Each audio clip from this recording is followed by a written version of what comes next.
Hello students, first of all wish you very very happy new year. Students 2020 जा चुका है, ठीक है। काफ़ी मुश्किल वाला वक्त था बच्चों, क्योंकि कोरोना के कारण पूरी दुनिया परेशान थी, एजुकेशन सिस्टम बहुत ज़्यादा प्रभावित हुआ। बट एक खराब समय के बाद एक अच्छा समय आता है, तो मैं ऊपर वाले से यही प्रार्थना करूंगा कि आने वाला 2021 हमारे लिए काफ़ी बढ़िया रहे, हम लोग स्वस्थ रहें, पढ़ाई में खूब मन लगे। जो स्टूडेंट नीट और आईआईटी में अपियर्ड होने वाले हैं इस साल, वो बढ़िया नंबर लेके आए और इसी साल सिलेक्ट होकर एक अच्छे डॉक्टर, एक अच्छे इंजीनियर की तरफ आगे बढ़े बच्चों। तो चलो बच्चों कि सर आज नए साल में आप क्या लेके आए हो। तो जैसा कि मेरा इससे जो प्रीवियस लेक्चर था वो मेरा डिफरेंशिएशन पर बेस्ड था, जिसमें मैंने आपको पूरा उसकी जो 19 प्रॉपर्टी थी, जिसमें last property chain rule of differentiation, उसको मैंने समझा दिया था। आज हम लोग डिफरेंशिएशन का एक्चुअल में फिजिक्स में क्या यूज होता है उस पर हम लोग फोकस रहेंगे, एप्लीकेशन क्या होता है डिफरेंशिएशन का। तो तीन मेनली एप्लीकेशन होते हैं डिफरेंशिएशन के। एक तो डिफरेंशिएशन की हेल्प से रेट कैसे फाइंड करते हैं, स्लॉप कैसे फाइंड करते हैं किसी कर्व का, और मैक्सिमम मिनिमा कैसे फाइंड करते हैं डिफरेंशिएशन की हेल्प से। तो इन तीनों बातों को मैं आज बहुत बेहतरीन तरीके से क्लियर कर दूंगा। तो मुझे लगता है कि आप लोगों के लिए ये वीडियो काफी हेल्पफुल होगा इन चीजों को क्लियर करने के लिए। कि ठीक है सर जी, आप शुरुआत करिए। तो बच्चों डिफरेंशिएशन में जो पहला एप्लीकेशन जिसकी मैंने बात भी की थी कि आपने सर रेट के बारे में बताया, तो पहले अपन बात करते हैं कि सर रेट क्या होती है। मैंने लिख भी रखा है, पहला एप्लीकेशन लिया हम लोगों ने, to find rate of some physical quantity. Actual में रेट का मतलब क्या होता है। रेट का जो मतलब होता है, रेट एक्चुअल में दो क्वांटिटी के चेंज के रेशियो से हम लोग डिफाइन करते हैं, और वो क्वांटिटी कोई भी हो सकती है। मान लीजिए फॉर एग्जांपल मैं चल रहा हूं, मान लीजिए मेरी पोजीशन चेंज होती है, या किसी भी एक पार्टिकल की, ऑब्जेक्ट की पोजीशन चेंज होती है, तो change in position upon change in time से जो एक रेट आएगी एक्चुअल में, है ना, एक रेट है ये कि change in position upon change in time, इस रेट का नाम वेलोसिटी है।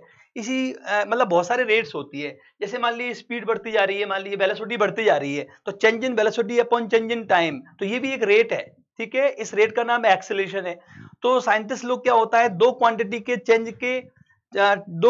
चेंज के रेशियो से एक रेट डिफाइन करते हैं, उस रेट का कई बार नाम हो जाता है, ठीक है, और कई बार कोई नाम होता भी नहीं है। बट कई बार फिजिक्स में दो क्वांटिटी के चेंज के रेशियो से एक नई रेट मिलती है, उसका नाम भी होता है, एक नई फिजिकल क्वांटिटी डिफाइन हो जाती है। कि ठीक है सर जी, आप समझाओगे तो धीरे धीरे चीजें क्लियर होंगी। अच्छा, रेट दो तरह की हो सकती है, एक तो होती है एवरेज रेट, एक होती है इंस्टेंटेनियस रेट। कि सर इनका क्या कॉन्सेप्ट है, तो मैं यहां पर क्लियर करता हूं। एवरेज रेट जनरली क्या होता है, एक लार्ज इंटरवल के लिए डिफाइन करते हैं अपन एवरेज रेट। इसको ऐसे समझिए आप, जैसे मान लीजिए आपकी कार, मान लीजिए जयपुर शहर से मान लीजिए सीकर शहर तक जाती है। मान लीजिए हमारे जयपुर के पास में एक सिटी है सीकर, आपको पता है, ठीक है। तो मान लीजिए उसका जो डिस्टेंस है 120 किलोमीटर है दोनों सिटी के बीच का। मान लीजिए आपने 2 आवर्स में उसको जर्नी को कंप्लीट कर लिया, तो कार का जो एक एवरेज स्पीड आएगा वो कितना आएगा sir, 120 kilometre upon 2 hour, 60 kilometre per hour. तो ये एक एवरेज स्पीड है। बट बात करें अपन कि सर इंस्टेंटेनियस स्पीड, तो इंस्टेंटेनियस स्पीड का मतलब होता है किसी पर्टिकुलर टाइम पर कितना स्पीड रही होगी। तो एक्चुअल में क्या होता है, स्पीड, क्योंकि पूरी जर्नी के दौरान स्पीड कम ज्यादा भी होती है, तो किसी पर्टिकुलर मोमेंट पर यदि स्पीड की या वेलोसिटी की बात की जाए तो उसे बोलते हैं इंस्टेंटेनियस। तो वैसे भी रेट भी दो तरह की होती है, कि आप पूरे इंटरवल की बात कर रहे हो, ठीक है, एक सफिशिएंट लार्ज इंटरवल की बात कर रहे हो, या किसी मोमेंट पर बात कर रहे हो, ठीक है। तो जब बड़े इंटरवल की बात होती है तो एवरेज रेट को डिफाइन करते हैं, जिसे मैंने कि यहां पर बताया हुआ है कि average rate of Y with respect to X can be defined as. तो रेट एवरेज क्या होगा sir, delta Y upon delta X, Y final minus Y initial upon X final minus X initial. ये कोई भी quantity हो सकती है, जैसे कभी कभी वाई के जो डिस्प्लेसमेंट हो सकता है, वेलोसिटी हो सकता है, लीनियर मोमेंटम हो सकता है, ठीक है, एंगुलर मोमेंटम हो सकता है। तो और ये एक्स भी अनदर क्वांटिटी हो सकती है, जनरली टाइम हो सकता है, पोजीशन हो सकती है। तो दो क्वांटिटी के चेंज का रेशियो है ये, ठीक है, पर ये थोड़ा सा बड़ा चेंज है, तभी तो डेल्टा से अपन ने डिनोट कर रखा है। एक्चुअल में डेल्टा कब उपयोग में लाते हैं, अपन लिख रखा है it is use for large change, ठीक है। एक कंपेरेटिव बड़े इंटरवल के लिए डेल्टा अपन इस्तेमाल करते हैं, इससे रेट एवरेज रेट डिफाइन होती है। तो कई बार इस रेट का नाम ही एक नई क्वांटिटी, जैसे ये वाई क्वांटिटी है, ये एक्स है, तो एक नई इस रेट को कई बार जेड क्वांटिटी भी डिफाइन कर सकते हैं। जैसे बताया ना मैंने आपको कि delta x upon delta T होता है, तो उसको बोलते हैं अपन एवरेज वेलोसिटी, ठीक है, कि change in displacement upon change in time, तो वैसा कुछ है, ठीक है सर जी। रेट का नाम कई बार एक नई क्वांटिटी के रूप में देखने को मिलता है। तो ये तो हो गया अपना एवरेज रेट के लिए। इसके लिए डिफरेंशिएशन करने की जरूरत नहीं है, क्योंकि इसमें तो total change upon total change लिया जाता है कि ठीक है सर जी, यहाँ पर आपने क्लियर कर रखा है। अब अपन बात करते हैं कि सर इंस्टेंटेनियस रेट कब डिफाइन होती है। जैसे कि मैंने बताया कि इंस्टेंटेनियस का मतलब होता है किसी पर्टिकुलर मोमेंट पर, तो उसमें इंटरवल अपने आप ही स्मॉल हो जाएगा। किसी एक क्षण पर बात करें अपन, ठीक है, 0.01 सेकंड के लिए बात करें, मान ली मतलब एक सेकंड के 100 पार्ट के लिए अपन बात करें, तो डेफिनेटली उसमें कार बहुत कम चली होगी, मान लीजिए केवल 2 मीटर आगे बढ़ती है, ठीक है, तो 2 मीटर अपॉन 0.01, तो डेफिनेटली जो यहाँ पर एक एवरेज स्पीड आएगी, इंस्टेंटेनियस स्पीड आएगी एक्चुअल में 2 मीटर अपॉन 0.1 मान लीजिए, सपोज करिए, तो 20 मीटर पर सेकेंड, ठीक है। तो कई बार क्या होता है, तो ये जो इंटरवल जब छोटा हो जाता है बच्चों, ये इंटरवल, तो डेल्टा को डी से अपन रिप्लेस करते हैं। ये मैथमेटिक्स का नियम है कि बड़े इंटरवल के लिए डेल्टा, छोटे इंटरवल के लिए डी इस्तेमाल करते हैं। तो इसको कह सकते हैं अपन very small change in Y quantity, और dx का मतलब क्या होगा, very small change in x quantity की। ठीक है सर जी, आपने ये लिख रखा है। तो इसको अपन बोलते हैं, जब मतलब वेरी स्मॉल चेंज का जो रेशो होता है बच्चों, उससे अपने पास एक इंस्टेंटेनियस रेट आती है, और इस रेट का भी कई बार क्या होता है बच्चों, एक नई क्वांटिटी के रूप में डिफाइंड हो जाती है रेट, है ना। जैसे मान लीजिए y क्वांटिटी आपकी वेलोसिटी है, ठीक है, तो यहाँ dv आ जाएगा, x मान लीजिए टाइम है, तो D velocity upon D time, तो उसको अपन क्या कहेंगे कि सर इंस्टेंटेनियस एक्सेलेरेशन।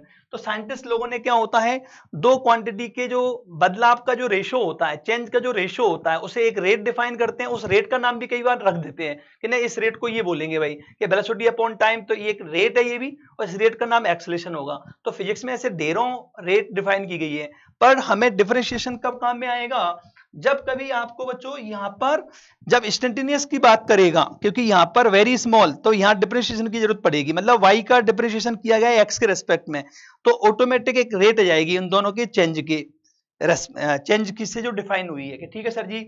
अब थोड़ा थोड़ा और क्लियर होगा, मतलब मुद्दे की बात इतनी सी है कि डिफरेंशिएशन से क्या होता है, एक इंस्टेंटेनियस रेट आती है। तो मैंने इसको यहाँ पर मेंशन भी किया हुआ है, देखिए आप, डिफरेंशिएशन गिव्स इंस्टेंटेनियस रेट के। ठीक है सर जी। अब धीरे धीरे मैं एग्जांपल लूंगा तो सब चीजें क्लियर होने वाली है ना, इसमें कोई चीज आपको छूटेगी नहीं, आपको लगेगा सब चीजों को सर ने शामिल किया है। देखो यहाँ पर अपन बात करें कि सर आगे आप क्या बताने वाले, तो यहाँ पर मैंने कुछ रेट्स यहाँ पर लिए हैं। फॉर एग्जाम्पल मैंने यहाँ पर कुछ एक रेट लिए, जैसे यहाँ पर अपन बात करते हैं कि सर जी आपने कौन सी रेट ली है। सबसे पहले जो अपन ने यहाँ पर बच्चों, शायद थोड़ा सा इसमें प्रॉब्लम आ रही है, ठीक है, चलो कोई बात नहीं बच्चों, मुझे वापस रीशूट करना पड़ेगा। वैसे रेट आ गई, चलो कोई बात नहीं। हाँ, यहाँ पर थोड़ी सी प्रॉब्लम आई थी पैनल की तरफ से, तो देखते हैं अभी काम चलेगा तो मैं आगे बढ़ाऊंगा। ठीक है सर जी, इंस्टेंटेनियस वेलोसिटी v बराबर क्या होता है, dx upon dt, where x क्या है कि सर यहाँ डिस्प्लेसमेंट या पोजीशन, तो यहाँ पर डिस्प्लेसमेंट और टाइम के रेशो से अपन इंस्टेंटेनियस वेलोसिटी डिफाइन कर सकते हैं। उसी प्रकार अपन बात करें कि सर जी यहाँ पर नेक्स्ट रेट एक्सेलेरेशन की आएगी बच्चों, जब वेलोसिटी में बदलाव आएगा विद रेस्पेक्ट टू टाइम, तो मतलब वेलोसिटी में स्मॉल चेंज अपॉन क्या आएगा बच्चों कि change in time, very small change in time, तो उससे एक्सेलेरेशन डिफाइन कर सकते हैं कि ठीक है सर जी, आपने ये बताया भी था अभी।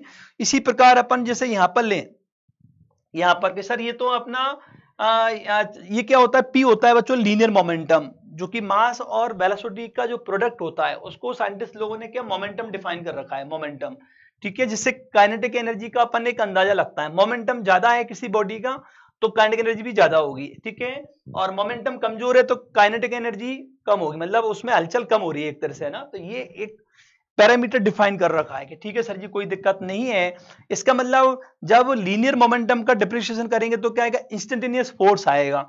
इसी प्रकार यहां पर वेलोसिटी का डिप्रिसिएशन करेंगे टाइम के रिस्पेक्ट में तो क्या आएगा, इंस्टेंटेनियस एक्सेलेरेशन आएगा। किसी मोमेंट पर, किसी पर्टिकुलर टाइम पर एक्सेलेरेशन निकालने के लिए अपन ये काम करना पड़ेगा कि सर ये कैसे आया, तो इसको मैं यहीं क्लियर कर देता हूं कि सर ये आपने कैसे समझाया हुआ है। तो इसको बच्चों मैंने इस प्रकार यहां पर ही मैं इसको क्लियर करता हूं थोड़ा सा, जैसे कि सर ए बराबर क्या था, dv अपॉन dt था भाई, dv अपॉन dt। अब मान ली मैं इसको dx से ऊपर नीचे मल्टीप्लाई करता हूं और इन दोनों को मैं इंटरचेंज करता हूं, क्योंकि dx अपॉन dx क्या होता है, इक्वल टू 1, ठीक है। तो 1 से मल्टीप्लाई करने से कोई दिक्कत नहीं आएगी, अपन ऐसा काम कर सकते हैं, 1 से मल्टीप्लाई कर दिया एक तरह से ही, ऊपर नीचे एक ही नंबर से मल्टीप्लाई किया। पर देखो यहां से dx इधर आ जाएगा तो dx अपॉन dt, और ये इधर पहुंच जाएगा dv अपॉन dx। तो यहां से एक dx अपॉन dt क्या होता है, ऑलरेडी अपन ने इस डिस्प्लेसमेंट अपॉन टाइम को वेलोसिटी बोलते हैं। तो ये हो गया वेलोसिटी, और ये हो गया dv अपॉन dx आएगा ये, कि बिल्कुल सर जी आपने ये इस तरह डिफाइन, इसका मतलब मैंने इसको प्रूव कर दिया ये कैसे आया। तो बहुत आसान है बच्चों, इसको डायरेक्ट याद रखना है। इसका मतलब वेलोसिटी इनटू क्या है बच्चों, ये dv अपॉन dx वेलोसिटी का पोजीशन के रेस्पेक्ट में डिफरेंशिएशन है। तो ऐसे भी अपन एक्सेलरेशन फाइंड कर सकते हैं। ठीक है सर जी, इसको याद रख लेंगे हम लोग। वैसे तो ये वन डायमेंशनल मोशन में इस तरह की बातें डिस्कस करेंगे, फिर भी मैं एप्लीकेशन में थोड़ा थोड़ा चीजों को क्लियर कर रहा हूँ। ठीक है सर जी, कोई दिक्कत नहीं है। अच्छा, यहाँ पर सभी जगह जैसे आपसे, ये तो मैंने इंस्टेंटेनियस डिफाइन कर दिया। एवरेज की बात करता बच्चों, तो एवरेज में अपन क्या कर सकते, जैसे मान लीजिए वी एवरेज की बात करता, तो वी एवरेज क्या हो जाता कि sir delta x upon delta T से अपने पास आ जाता। मतलब ये x final minus X initial upon T final minus T initial, ऐसे। इसी प्रकार अपन एवरेज एक्सेलरेशन मान लीजिए अपन से पूछा जाता कि एवरेज एक्सेलरेशन कितना होगा, तो यहां पर डी को डेल्टा बना देना है। तो delta V upon delta T से अपने पास एवरेज एक्सेलरेशन आएगा V final minus V initial upon T final minus T initial, इस प्रकार आ जाएगा। इसी प्रकार अपन से मान लीजिए एवरेज फोर्स पूछता है कि एवरेज फोर्स बताओ किसी पर्टिकुलर इंटरवल के लिए, तो डी को डेल्टा बना दीजिए। ये रूल लगा सकते हो आप, याद रख सकते हो, डी को डेल्टा बना दीजिए एवरेज के लिए। तो यहां पर क्या आएगा कि sir delta P upon delta T, बिल्कुल बच्चों कितना आएगा कि sir P final minus P initial upon T final minus T initial, बिल्कुल सर जी ये। तो आप उल्टा भी याद रख सकते हो, एवरेज के लिए डेल्टा होता है और इंस्टेंटेनियस के लिए डेल्टा डी बन जाता है, और एवरेज के लिए उल्टा है, एवरेज के लिए क्या होता है डी को डेल्टा बना दो, है ना, और डेल्टा को जब डी में कन्वर्ट करते हैं तो अपने आप इंस्टेंटेनियस रेट आ जाएगी। तो ये सब चीजें मतलब फिजिक्स में चीजें क्लियर होना चाहिए। तो एवरेज कोई क्वांटिटी निकालना हो तो जनरली उसके लिए डिफरेंशिएशन करने की जरूरत नहीं पड़ती है, वो टोटल चेंज से आ जाता है। तो ये बातें छोटे छोटे बेसिक्स है जो कि आपको थ्रू आउट द फिजिक्स में काम आने वाले हैं। तो बच्चे इन चीजों को ध्यान नहीं रख पाते हैं तो उलझ जाते हैं, उनको एवरेज रेट क्या होती है, इंस्टेंटेनियस रेट क्या होती है, कई बार वो इन चीजों में जो कि बहुत बेसिक सा डिफरेंस होता है उसको ही भूल जाते हैं। तो याद रखिए हमेशा, ठीक है। ठीक है सर जी, इन छोटी छोटी बातों को हम याद रखेंगे। अब बात करते हैं अपन कि सर आगे आप क्या बताने वाले। तो मैंने छोटे से ये एग्जांपल्स लिए हैं जो कि 1D का ही एग्जांपल है, बट यहाँ पे अपन इनको करअप कर लेते हैं कि ठीक है सर जी आप करवाइए। देखो भाई, तो यहाँ पर अपन बात करें कि सर जी यहाँ पर जैसे वेलोसिटी दे रखा है कि टाइम के साथ कैसे चेंज हो रहा है, T square plus 8t plus 4 के अकॉर्डिंग, इस तरह मतलब टाइम का फंक्शन है। बता भाई 4 सेकंड पर कितना एक्सेलरेशन होगा। तो हमें मालूम है, हिंट भी दे रखा है। ये हिंट इस बात को मान के देख रखा है, कोई फाउंडेशन का स्टूडेंट देख रहा हो जो 11th क्लास में आया है, ठीक है, इसी साल है, तो उनके लिए कि सर, क्योंकि उनने भी पढ़ा नहीं है पूरा डिटेल में, जो कि आगे हम पढ़ लेंगे, ठीक है।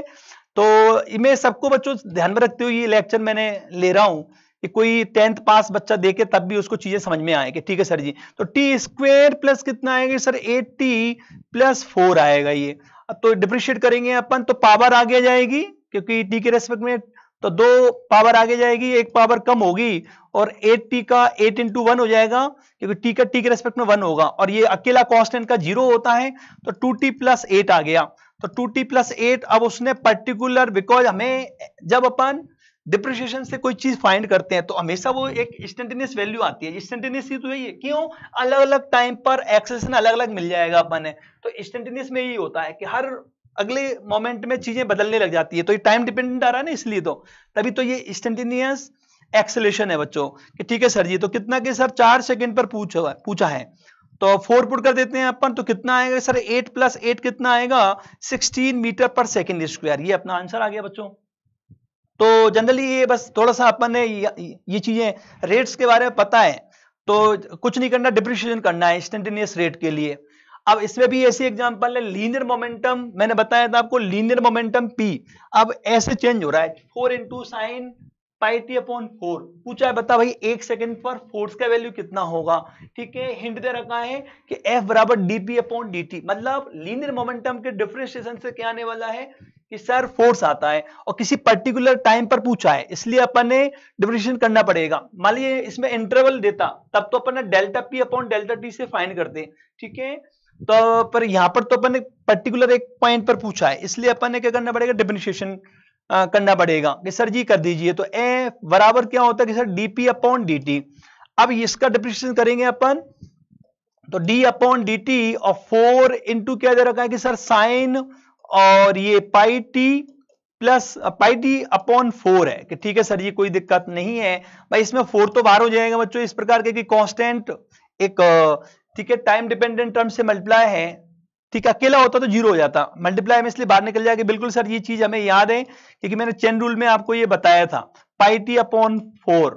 अब क्या करेंगे अपन, टी के रेस्पेक्ट में टी का होता, साइन टी का होता तो कॉस टी हो जाता है, हमें मालूम है, बट यहां पर टी ने होके पाई टी अपॉन 4 है तो इसमें चेन रूल लगेगा।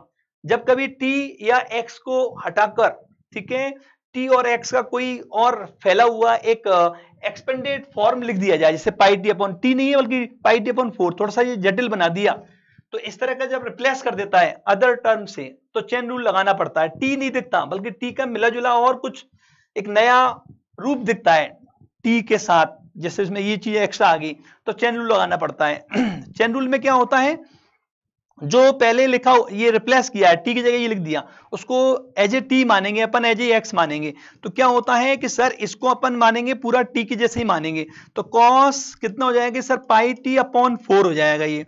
बट चेन रूल ये कहता है कि जो टी की जगह या एक्स की जगह जो लिख दिया गया है कुछ बदल के उसका फर्दर डिप्रिसिएशन करना पड़ता है तो इसका फर्दर कर दीजिए। तो ये मान लो थोड़ा सा बच्चों से यहाँ मिस्टेक हो जाती है चेन रूल में, तो ये मुझे लगता है आप लोगों को अब आगे से याद रहेगा। और बीच बीच में फिजिक्स में ऐसे ढेरों एग्जाम्पल आते हैं बच्चों, तो वहां पर भी आपको मास्टर लोग बताते हैं कि भाई इस बात का ध्यान रखो, ठीक है। तो बार बार ये गलती हो जाती है कुछ एक शुरू में तो, बट बाद में गलती नहीं होना, गलती होना बंद हो जाती है, मतलब है ना कि ठीक है सर जी तो ये कोई दिक्कत नहीं है। इसका तो एक हो जाएगा, 4 से 4 कट जाएगा तो फाइनली कितना आ गया कि सर ये आ गया अपने पास पाई और कॉस पाई टी अपॉन 4। अब उसने पूछा कि भाई बता 1 सेकंड पर, तो एक पुट कर देते हैं अपन, तो कितना आएगा कि सर पाई और कॉस और पाई अपॉन 4 इंटू कितना आएगा 1, तो ठीक है 1, तो यही रहेगा कि सर पाई बाई 4 कितना होता है 45 डिग्री होगा, ये पाई होता है 180 डिग्री अपॉन 4 करेंगे 45 डिग्री, कॉस 45 कितना होता है कि सर 1 अपॉन रूट 2, तो फाइनली कितना आएगा कि सर पाई अपॉन रूट 2 आएगा ये। तो ये अपने आंसर आ गया भाई, क्या आएगा कि सर ये न्यूटन में आएगा। बिल्कुल सर कोई दिक्कत नहीं है, छोटी छोटी बातों को अपन ने ध्यान रखना है। चेन रूल का डिप्रिसिएशन से क्या आता है, इंस्टेंटेनियस फोर्स आएगा, ठीक है कि कोई दिक्कत नहीं है सर। रेट में मतलब जहां रेट के क्वेश्चंस आएंगे वहां पर आपको जनरली क्या होगा बच्चों, डिफरेंशिएशन देखने को मिलेगा, ठीक है। ये मुझे लगता है अपना हो गया कि ठीक है सर जी। अब सेकंड अपन एप्लीकेशन पर आ गए हैं, क्योंकि मेरा जो आज का मोटिव है कि सभी मैं आपको एप्लीकेशन करा दूं इसी में वन शॉट में, ठीक है सर जी। नेक्स्ट जो आपने बता रखा है to find slope of a curve, कि सर डिफरेंशिएशन से क्या स्लोप फाइंड कर सकते हैं। पहली बात तो स्लोप होता क्या है, स्लोप का अपने दिमाग में क्या स्ट्राइक करता है, स्लोप मतलब ढलान। एक तरह से अपन बोलते हैं ना कि भाई ये रूट तो बहुत स्लोप वाला है, जैसे अपन मान लीजिए कई बार हिल स्टेशन जाते हैं तो वहां पर कई बार स्लोप मतलब काफी इस तरह अपन जाते हैं तो वहां स्लोप काफी ज्यादा होता है, ठीक है, ड्राइविंग में दिक्कत आती है, तो स्लोप का मतलब भी कुछ उसी से मिलता जुलता है। तो मैथमेटिशियन लोगों ने इसे कैसे डिफाइन किया वो समझते हैं पहले कि स्लोप का मतलब होता क्या है। जो हमारे दिमाग में जो आ रहा है एक्चुअल में उसी से रिलेटेड है। देखो मान लीजिए एक रूट मान सकते हैं, कोई ये y और x में कोई ग्राफ ऐसे आ रहा है मान लीजिए, है ना, इस तरह का कोई पाथ इस तरह का मिल रहा है, कोई कर्व ऐसे मिल रहा है, तो किसी पॉइंट पर स्लोप कैसे डिफाइन करोगे। पहले तो अपन कॉमन सेंस से समझे इसका स्लोप बच्चों, जैसे कोई मान लीजिए इसके ऊपर मान लीजिए कोई रूट कोई इस तरह पाथ है बच्चों, ठीक, कोई रास्ता है मान लीजिए, इसके ऊपर कोई चढ़ाई चढ़ता है मान लीजिए, आगे बढ़ता है ऐसे, तो डेफिनेटली क्या आएगा बच्चों, उसको दिक्कत आएगी, इसका मतलब स्लोप बढ़ता जा रहा है एक कॉमन सेंस से। तो मैं आपको एडवांस में बता दूं, जब कभी y का वैल्यू बढ़ता है ना बच्चों तो स्लोप पॉजिटिव होता है इस तरह का, और यदि आपका रास्ता और मुश्किल होता जाता है चढ़ते समय इस तरह, ठीक है, तो आपका स्लोप बढ़ता हुआ माना जाएगा। कि सर किसी पॉइंट पर स्लोप, इसका मतलब यहाँ पर शुरू में आसान था चढ़ना, इसका मतलब स्लोप कम था, और जैसे जैसे कठिनाई बढ़ती जा रही है, ठीक है, इसका मतलब स्लोप बढ़ता जा रहा है। बिल्कुल, तो किसी पॉइंट पर स्लोप कैसे डिफाइंड होगा, ये तो अपन ने कॉमन सेंस से समझ में आ गया कि स्लोप कम है और इधर जाने पर अपन स्लोप बढ़ेगा, पर किसी एक पॉइंट पर कितना डिफाइन होगा, तो उसके लिए मैथमेटिशियन लोगों ने स्लोप को कैसे डिफाइन किया भाई। तो उसके लिए तरीका ये है, जैसे मान लीजिए इस पॉइंट पर अपन बात करें कि सर यहाँ पर तो कैसे डिफाइन करेंगे। यहाँ पर पहले तरीका क्या होता है, जैसे पी पॉइंट है मान लीजिए, पी पॉइंट मान लिया अपन ने, तो पहले उस पॉइंट पर टेंजेंट खींचते हैं। टेंजेंट क्या होता है, केवल उस पॉइंट को टच करती हुई निकलेगी, है ना, तो इंटरसेक्ट नहीं करनी चाहिए लाइन को, मतलब उस पॉइंट को केवल इसको स्पर्श करते हुए, उसको छूते हुए बच्चों, ये अपन ने मान लिया फ्री हैंड से बना रहा हूं भाई मैं, ये बना दिया, ये इसको मान लेना कि टच कर ली सर, मान लिया अपन ने, तो इसे बोलते हैं अपन टेंजेंट बच्चों के। सर बिल्कुल आपने बता दिया था अभी, टेंजेंट है ये। तो टेंजेंट पहला स्टेप तो यही होता है कि आपको अंदाजा लगाना है कि स्लोप कितना है, तो पहले वहां पर एक टेंजेंट खींचा जाएगा, फिर क्या करते हैं, फिर यहां पर जो एक्स एक्सिस से एंगल को इसको मेजर कर सकते हो आप, ये एंटी क्लॉकवाइज डायरेक्शन में बच्चों, ये एंटी क्लॉकवाइज जैसे घड़ी ऐसे चलती है, ये इसके अपोजिट डायरेक्शन में, तो एंटी क्लॉकवाइज डायरेक्शन है कि बिल्कुल सर जी ये। तो तरीका क्या होता है, पी पॉइंट पर स्लोप डिफाइन करना हो तो ये होता है टेन थीटा के बराबर होता है। जैसे अपन बात करें यहाँ पे तो क्या होगा बच्चों के सर, स्लोप आप बता रहे हो, स्लोप पी पॉइंट पर कितना हो जाएगा, टेन थीटा हो जाएगा ये, क्योंकि ये तो यहां पर जैसे जैसे आप टेंजेंट मान ली यहां कोई खींचता है इस जगह पर, तो ये टेंजेंट और भी ज्यादा एंगल बनाएगी। जैसे मान ली यहां पर सपोज करो 60 डिग्री है, ठीक है, और यहां पर मान लिए टेंजेंट खींचता हूं मैं 70 डिग्री, तो यहां पर स्लोप 1070 डिग्री हो जाएगा उस पॉइंट पर, और यहां पर 1060 डिग्री होगा, तो एंगल मैटर करेगा। तो जैसे जैसे एंगल का वैल्यू ज्यादा मिलेगा टेंजेंट के लिए, तो डेफिनेटली स्लोप बढ़ता जाएगा बच्चों, क्योंकि टेन थीटा का वैल्यू बढ़ता है, थीटा बढ़ता है 0 से 90 के इंटरवल में, तो डेफिनेटली क्या होता है कि सर, तो 10 का वैल्यू ज्यादा आएगा, टेन थीटा का वैल्यू, तो स्लोप भी ज्यादा डिफाइंड होगा। ये मैथमेटिशियन लोगों ने डिफाइन कर रखा है। फिर भी इसको और आगे कि सर डिप्रिसिएशन तो दिख ही नहीं रहा है इसमें, आप कह रहे थे कि डिप्रिसिएशन से अपन फाइंड कर सकते हैं, तो यहाँ पर तो हमें डिप्रिसिएशन कहीं नजर नहीं आ रहा, तो उसके लिए क्या करते हैं अपन, उसके लिए एक यहाँ पर इसको कैसे रिलेट करते हैं, एक्चुअल में जब इस तरह का स्लोप वेरी करता है इस तरह का, या इस तरह के स्लोप वाले रूट पर अपन चलते हैं, तो उसमें क्या होता है, थोड़ी मात्रा में x भी बढ़ता है, थोड़ी मात्रा में y भी बढ़ता है। तो जैसे ये P पॉइंट है, इसके आसपास अपन चल के देखें, तो एक तो थोड़ा सा पहले पॉइंट ले लेंगे अपन कि सर थोड़ा पहले ले लिया, थोड़ा सा फिर इसके बाद ले लिया, तो जब आप इसके आसपास यात्रा करोगे, इस तरह ट्रेवल करोगे, तो आप यहां से यहां तक चले गए P के आसपास, बहुत छोटा सा इंटरवल लिया है अपन ने, थोड़ा सा P से ज्यादा मतलब आगे और P से थोड़ा पहले। तो मान लो कोई ऐसे चलता है, तो आप देखोगे इनिशियल पॉइंट आपका ये था, फाइनल पॉइंट ये था, तो आपने ऐसे चले, आप थोड़ा टेढ़े चले, आप टेढ़े, जैसे मेरे हाथ को मानिए बच्चों ये टेढ़े, तो डेफिनेटली यदि कोई ऐसे चलता है ना यार, तो थोड़ा सा तो आगे भी गया है वो, थोड़ा सा हाइट भी बढ़ी है, तो कोई भाई एक्चुअल में टेढ़ा चलने से क्या होगा, एक्स डायरेक्शन में भी थोड़ा सा आप आगे गए हो और थोड़ा सा आप बाई डायरेक्शन में भी ऊपर गए हो, तो यहीं से अपन इस जो पॉइंट है, जो पाथ है, उसके आसपास का अपन स्लोप फाइंड कर सकते हैं ना, स्लोप डिफाइन कर सकते हैं। कैसे करेंगे कि सर यहां से अपन गए तो थोड़ा सा तो अपन आगे गए आप बता रहे हो, और थोड़ा सा अपन ऊपर गए, ऐसे यहां से यहां तक के लिए बहुत छोटा सा इंटरवल लिया है अपन ने, तो इसे अपन क्या बोल सकते हैं कि वाई में थोड़ा सा इंक्रीमेंट हुआ है, तो very small change in Y, तो ये वेरी मतलब वेरी स्मॉल इंक्रीमेंट कह सकते हैं वाई में थोड़ा सा। इसी प्रकार एक्स में भी थोड़ी वृद्धि होगी, इधर बढ़ेगा, इसको मैं डीएक्स से डिनोट कर देता हूं, डीएक्स ये जो है सर ये डीएक्स, तो ये थीटा, तो ये भी तो थीटा होगा, क्यों, क्योंकि एक्चुअल में ये दोनों क्या करस्पॉन्डिंग एंगल है, तो ये dx ये dy, तो जैसे मैंने बताया ना अपन ऐसे गए तो dx ये और dy ये, तो एक ट्राइंगल बनेगा और ये एंगल बराबर होगा। तो हमने साइंटिस्ट लोगों ने tan थीटा डिफाइन कर रखा है, तो क्या tan थीटा का वैल्यू होता है कि सर परपेंडिकुलर अपॉन बेस, तो इसका मतलब dy अपॉन dx लिख सकता हूं, बिल्कुल डेफिनेटली, तभी तो डिप्रिसिएशन आने वाला है। तो मैंने यहां पर देखो स्लाइड में उसको समझा रखा है यहाँ पर कि स्लोप को डिप्रिसिएशन से कैसे लिंक किया, तो ऐसे लिंक कर सकते हैं। देखो स्लोप को डिफाइन किया गया पहले tan थीटा, फिर वहां पर एक जब इस तरह का रूट का स्लोप धीरे धीरे चेंज हो रहा था, तो उस पॉइंट के आसपास एक थोड़ा सा पहले पॉइंट लिया, थोड़ा सा एक बाद में लिया, तो वहां पर एक अपन ने देखा जब अपन इस स्लोप पर चलेंगे, इस टेढ़े रास्ते पर चलेंगे, तो थोड़ी मात्रा में अपन एक्स डायरेक्शन में आगे बढ़ेंगे, थोड़ी मात्रा में अपन वाई डायरेक्शन में अपनी हाइट बढ़ेगी। तो यहाँ पर तो tan थीटा होता है परपेंडिकुलर अपॉन बेस, ये तो यहाँ पर dy अपॉन dx, तो एक नया कॉन्सेप्ट अपने सामने आया कि बिल्कुल सर जी यहाँ तो dy अपॉन dx, इसका मतलब y का जब हम लोग x के रेस्पेक्ट में डिप्रिसिएशन करेंगे तो ऑटोमेटिक y का x के रेस्पेक्ट में, तो ऑटोमेटिक अपन स्लोप मिल जाएगा उस कर्व का, ठीक है, कि एक्चुअल में y और x में एक रिलेशन आपके पास होगा, ठीक है। तो y जैसे y ये इस तरह का जो ग्राफ आता है y equal to X square के लिए आएगा, ठीक है, तो y equal to X square, तो एक्स स्क्वायर को यहाँ पुट कर दो तो ऑटोमेटिक क्या जाएगा, स्लोप की इंफॉर्मेशन मिल जाएगी। तो यहाँ पर ये लिखा गया है और यहाँ पर पूरा क्लियर कर दिया मैंने जो आपको समझाया था कि यहाँ पर टेन थीटा, थीटा का मतलब होता है टेंजेंट वर्सेज एक्स एक्सिस, मतलब टेंजेंट और एक्स एक्सिस के बीच का एंगल होता है और किधर लेना होता है, एंटी क्लॉकवाइज डायरेक्शन में लेना होता है। कि बिल्कुल सर जी आपने बिल्कुल समझाया भी था और यहाँ लिख भी दिया है, तो प्रॉपर नोट्स आप बना सकते हो बच्चों, इसमें 1% दिक्कत नहीं आने वाली है।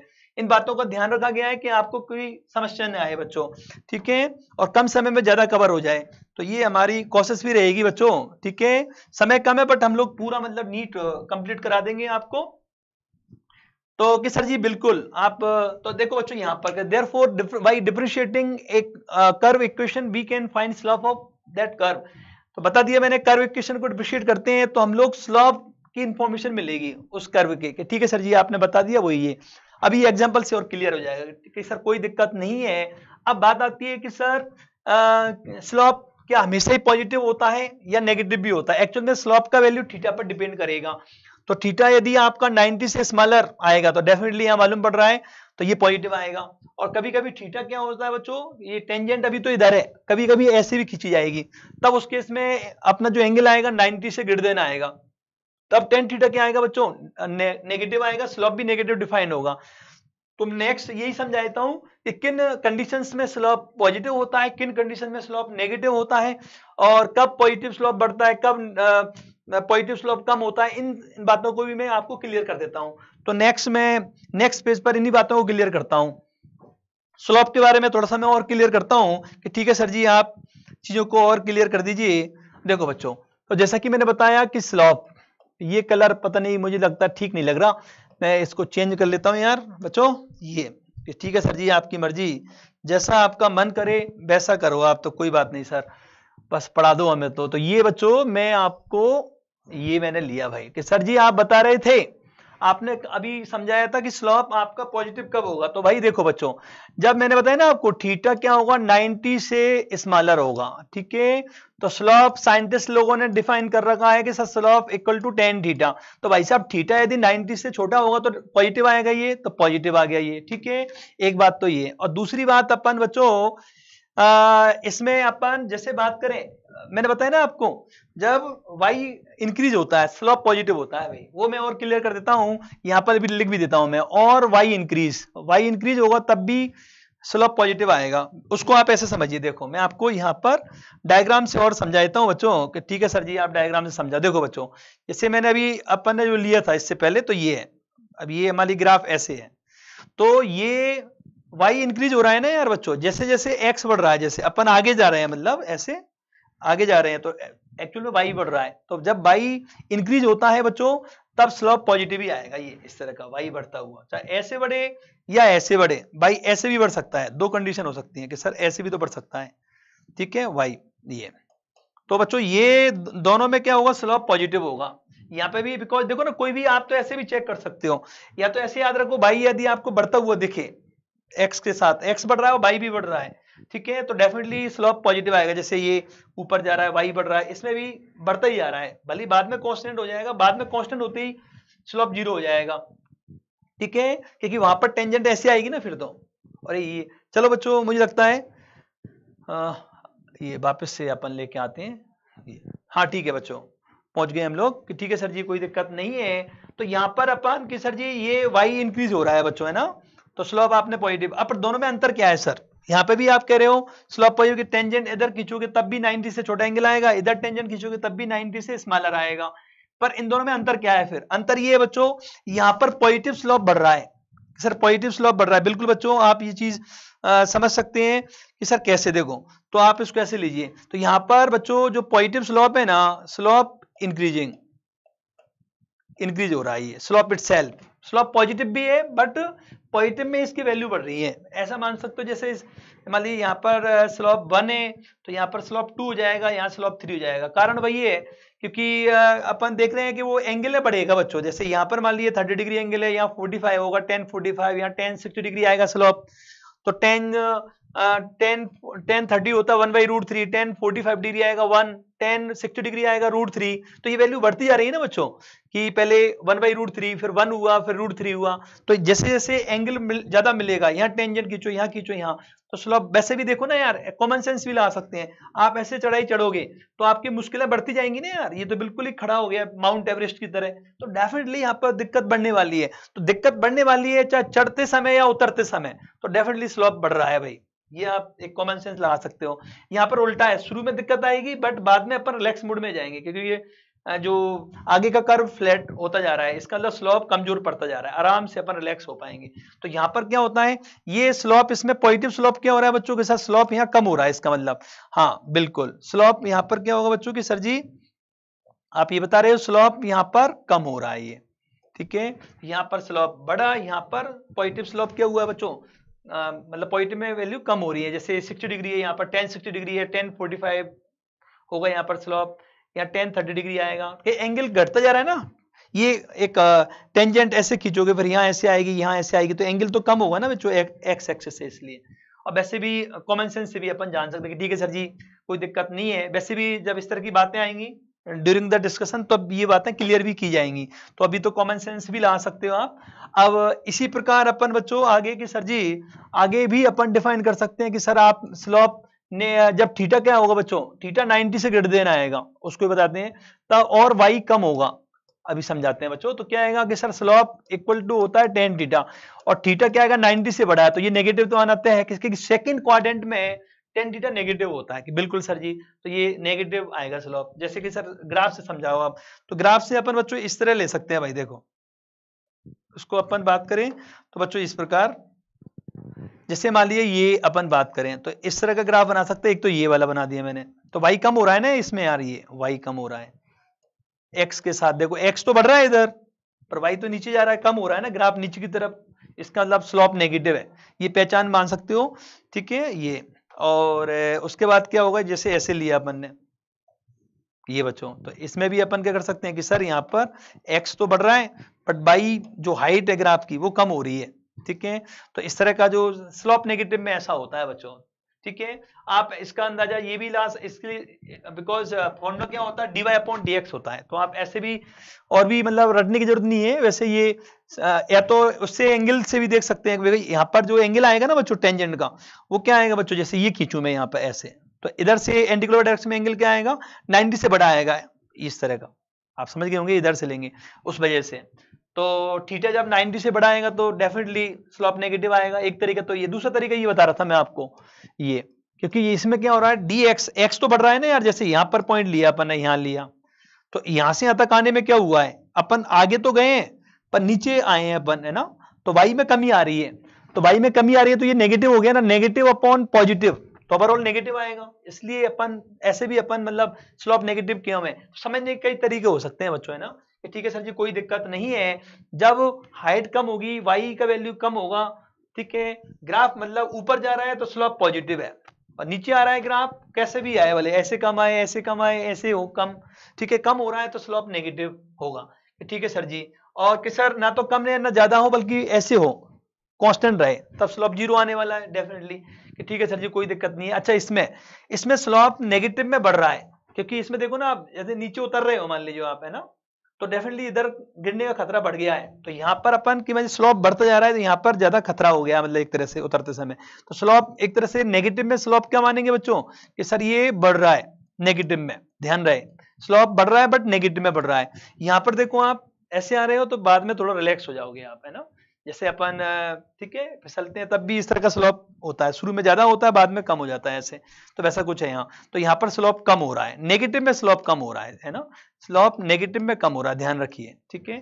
तो इसको इस तरह ही मतलब बोला जाता है, ठीक है कि ठीक है सर जी कोई दिक्कत नहीं है। आपने मेन बात तो ये याद रखो कि स्लोप इक्वल टू क्या होता है tan थीटा होता है, और tan थीटा बराबर क्या होता है dy/dx, ये मेन बात है। उसके बाद ये सराउंडिंग की बातें इनको भी क्लियर रखिए बच्चों, कब स्लोप पॉजिटिव होता है कब नेगेटिव होता है, इन बातों को भी क्लियर रखिए।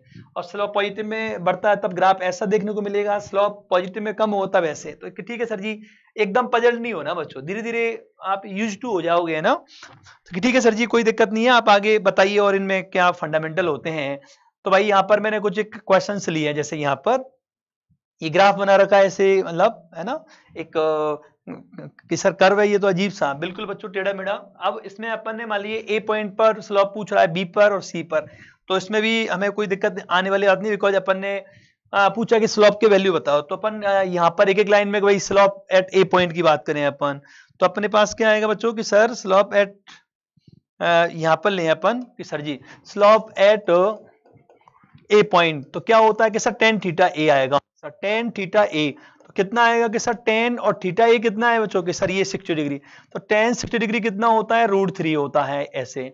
और स्लोप एट बी पॉइंट की बात करें अपन, बी पॉइंट पे भी पूछा है, क्योंकि तो यहाँ पर देखो टेंजेंट, तो एंगल बच्चों में से याद रखो इधर से मेजर करना है अपन ने, ये इधर से एंटी क्लॉकवाइज डायरेक्शन में, और बी पॉइंट पर देखो ये टेंजेंट खींचा है और यहाँ पर इधर से, तो एंटी क्लॉकवाइज डायरेक्शन, ये विशेष ध्यान रखिए कि ठीक है सर जी कोई दिक्कत नहीं है। तो कितना आएगा कि सर 10 और एंगल कितना है बी पॉइंट पर 150 डिग्री इस तरह आएगा, बट हमें मालूम है सेकंड क्वाड्रेंट में हम इसको ऐसे रिप्रेजेंट करेंगे भाई 180 डिग्री माइनस 30 डिग्री, और सेकेंड क्वाड्रेंट में 10 नेगेटिव होता है तो इसको -10 30 डिग्री से अपन लिख सकते हैं ऐसे। ये ट्रिग्नोमेट्रिक फंडामेंटल्स में बच्चों मैंने समझाया हुआ है, तो आपको ये ऐप पर आप ये लेक्चर देख सकते हो बच्चों के, ठीक है सर जी। अब यहाँ पर कितना आएगा 1/√3, वैसे आप लोगों को आता होगा ये चीज, पर फाउंडेशन वाले स्टूडेंट्स ऐप पर अवेलेबल है, वहां पर आप ये वीडियो वगैरह देख सकते हो, ठीक है। हमारा नीट विजन ऐप है, गूगल प्ले स्टोर से आप डाउनलोड करोगे तो वहां पर मैं ये आपको उपलब्ध करवा दूंगा, बिकॉज बेसिक से होते हैं इनके, तो मैंने वो यहाँ पर आपको यूट्यूब पर मैंने इनको नहीं भेजूंगा, बट आपको वहां दिख जाएंगे आपको ये है ना ऐप पर गूगल प्ले स्टोर पर, ठीक है सर जी। अब बात करेंगे सर जी, ये आपने बता दिया, अब इसमें सी पॉइंट पर, तो 10 स्लोप एट सी पॉइंट की बात करें अपन, स्लोप एट सी पॉइंट तो कितना होगा, slope at C point 10 theta C आएगा भाई, 10 थीटा सी, तो 10 कितना आएगा कि सर 10 सी पर, तो ये कितना आएगा सी पर अपना एंगल 0 है ना, या टेंजेंट ऐसे है तो 0 आएगा, ठीक है, हमेशा याद रखिए। तो ये स्लोप यहाँ पॉजिटिव था कि देखो ना वाई बढ़ रहा है, यहाँ वाई कम हो रहा है तो यहाँ स्लोप नेगेटिव है, और ना यहाँ कम ना ज्यादा हो रहा, ठीक है। ये थोड़ा सा यहाँ पर प्लेन हो गई सरफेस, मतलब फ्लैट हो गया यहाँ पर कर्व, तो वहां स्लोप 0 हो गया। तो ये एक छोटी छोटी बातें हैं बच्चों, तो आप धीरे धीरे सब चीजों को समझ जाओगे, फाउंडेशन वाले स्टूडेंट स्पेशली, ठीक है सर कोई दिक्कत नहीं है, हम लोग इन चीजों को बढ़िया से, ठीक है, क्योंकि फिजिक्स में क्या होता है बेसिक्स क्लियर होना बहुत जरूरी है बच्चों, ठीक है सर जी। आपने ये कर्व इक्वेशन दे दी है ना, तो ये मुझे पता है, ठीक है, कर्व कौन सा कर्व है, ये पैराबोला है, तो ये सब मैं आपको नेक्स्ट लेक्चर में ये इन्फॉर्मेशन प्रोवाइड करूंगा कि कैसे मालूम पड़ जाता है ये एक, इसको जब अपन ड्रॉ करेंगे एक्स की वैल्यू और वाई की वैल्यू लेके ये क्या आएगा पैराबोला, तो अगले लेक्चर में आपको ये समझाऊंगा कि कर्व का कैसे मालूम पड़ता है। फिलहाल तो मैं अभी रेट स्लोप और मैक्सिमम यूनियन पर बात हो रही है अपनी की, ठीक है सर जी, आप आगे बढ़िए और समझाइए इनको। देखो बच्चों, तो यहां पर अपन बात करें कि सर आपने स्लोप पूछा है इन पॉइंट्स पर, तो हमें मालूम है स्लोप दो तरह से डिफाइंड होता है, एक तो अपना टेन थीटा, तो थीटा तो यहाँ अवेलेबल नहीं है, तो हमारे पास dy/dx वाली डेफिनेशन लगा देते हैं अपन। तो y की इंफॉर्मेशन दे रखी है, तो y की इंफॉर्मेशन क्या आएगी 6x माइनस एक्स स्क्वायर, तो फाइनली कितना आएगा कि सर 6 x का x के रेस्पेक्ट में 1 हो जाएगा, x स्क्वायर का कितना होगा 2x, तो फाइनली कितना आ गया 6 माइनस 2x। अब अपन बात करें कि सर x के अलग अलग वैल्यू पर, जैसे हम लोग स्लोप की बात करें बच्चों, स्लोप तो x इक्वल टू 2 पर बात करें अपन, कितना आएगा कि 6 माइनस 2 इंटू 2, तो फाइनली कितना हो गया कि सर 6 माइनस 4, तो कितना आ गया कि सर 2 आ गया। ऐसे अपन बात करें कि सर स्लोप एट और कब पूछा, तो इसमें मतलब ये इंस्टेंटेनियस है, कितनी इंटरेस्टिंग बात है कि अपन टेन थीटा की वैल्यू डायरेक्ट आ रहा है अपने पास है ना, अब बिना ग्राफ बनाए, तो ये अपन ने यहाँ पर किया, डिफरेंशिएट करके वैल्यू पुट करते जाना है। फिर इसमें अब पूछा है कि भाई 3 पर बता, तो 3 पर कितना आएगा, 3 पुट कर दो इसमें बच्चों, तो 6 माइनस 2 इंटू 3, तो ये कितना आएगा 0 आ जाएगा। और इसी प्रकार स्लोप पूछा है कि 4 पर, तो 4 मीटर पर बात करें अपन, तो कितना आएगा कि सर 6 माइनस 2 इंटू 4, तो कितना आएगा सर ये तो आ जाएगा अपने पास -2 आ जाएगा भाई ये।